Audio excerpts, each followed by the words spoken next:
Hello, what's up mga ka-farm bites? Doc Pence once again ang inyong farm service, and today guys ay ipapakita ko sa inyo kung paano yung procedure, biosecurity procedures pagpasok ng isang building or isang farm dito sa Canada. Okay, so nandito ka guys, nakikita nyo yan. Ito yung ating main door. Ayan, so nakapasok na tayo. So makikita nyo, pagpasok, meron tayong lalagyan ng bota. Ayan.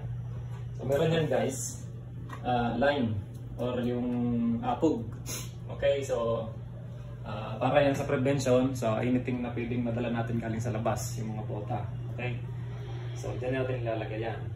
So makikita nyo, meron din tayong pang-spray Prevail yan, or yung ating hydrogen peroxide.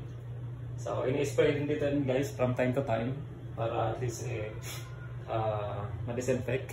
Kung halimbawa may nadala tayo, nakakapit dyan, ma-disinfect siya.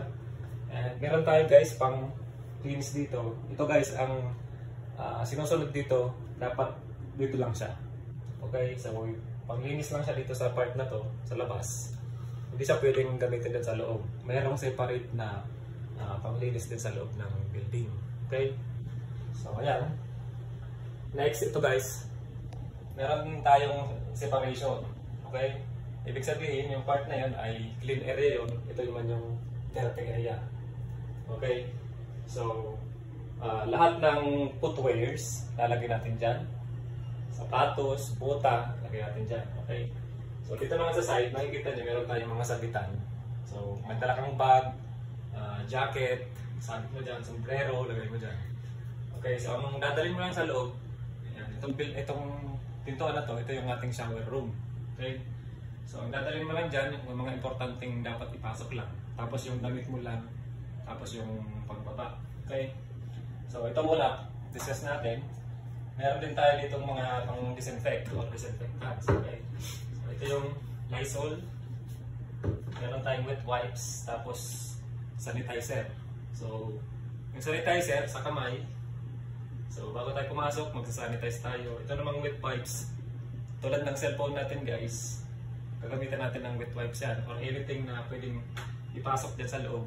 May dala kang libro or anything, punasan mo nito.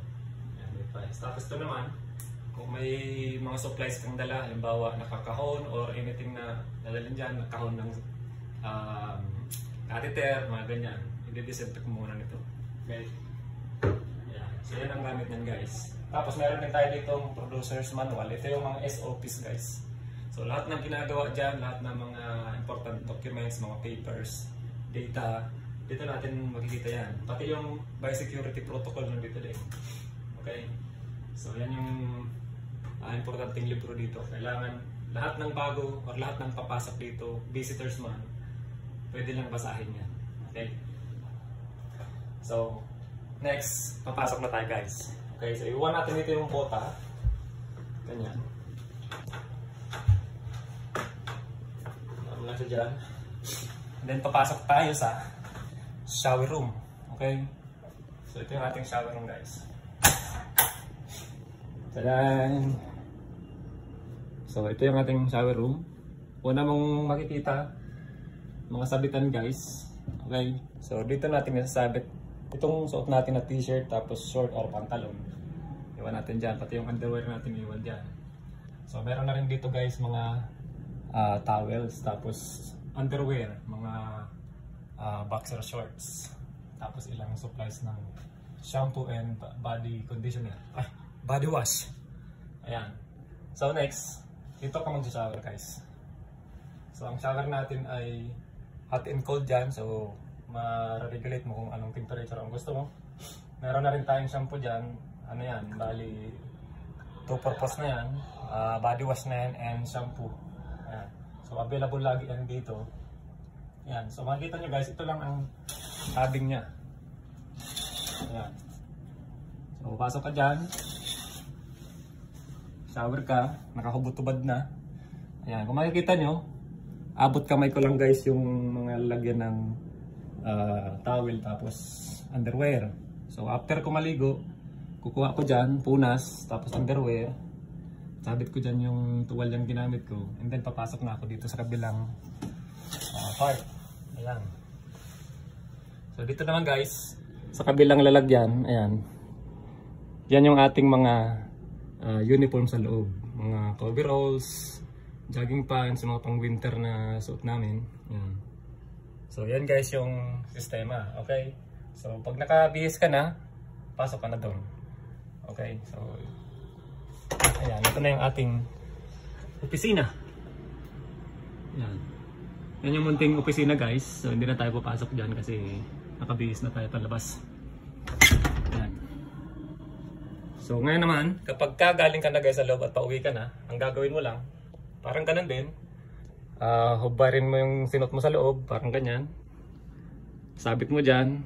Tapos, pwede kang uling maligo. Okay guys? So ligo ka, tapos suot mo yung ginamit mo dyan sa labas, and then punta ka na sa kung saan ka pupunta. Okay? So ganyan guys, kasimple yung protocol na sinusunod namin dito araw-araw. So lahat ng barn guys pupuntahan mo, lahat may ganito. Okay? So kung 3 o 4 na barn ang pupuntahan mo, ganito ang dadaanan mo. Maliligo ka. In short, kung meron kang 3 papasukan sa isang araw, possible na 6 na beses kang maliligo. Yan. Pagpasok mo, paglabas, pagpasok, paglabas, pagpasok, paglabas. Ligo. Puro ligo. Okay? So, ganyan lang guys kasimple yung ating biosecurity procedure pagpasok ng isang barn. Okay? So, sa mga nagtataka or nagwa-wonder kung paano ang mga procedure sa malalaking farm, so ganito lang guys kasimple. Yan. So, yung mga nakikita nyo, mga electrical na yan. Tapos ito, boiler para sa hot water. Diyan kalagay. Okay, so pag uwi, isasara. Ayan. Tapos kunin mo na yung gamit mo dito, jacket, bags, anything. Labas ka na. Okay, so yan lang guys. I see you on the next one. Bye-bye. Thank you for watching.